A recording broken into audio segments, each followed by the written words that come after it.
Hey guys, in this video, I'll show you how to add a credit card to Cash App. Alright, so let's begin with the video. To get started, first, find and open Cash App.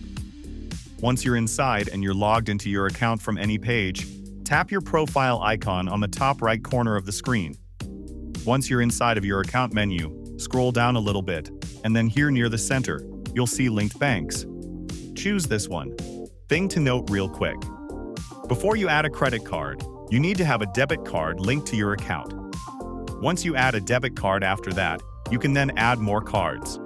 To do that, just tap Add Debit Card and then follow through the steps. Once your debit card is set up, you're going to see additional options. Then, when you're ready to add your credit card, tap Link Credit Card.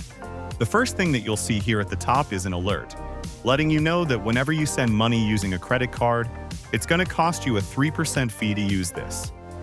This is pretty standard across all credit card processors, but it's just something to be aware of.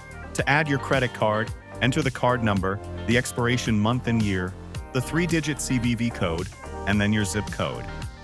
Once you're finished entering all of the info, tap Link Card. At the bottom, you'll see a loading circle, and after that, a green check mark. If everything's entered correctly, you'll then be taken back to the Linked Banks menu, where the new credit card that you just linked is now going to be displayed in the list. So that's basically how you can add a credit card to Cash App. So that's all for this video. Consider subscribing if you find it helpful, and I'll catch you in the next one. Thanks.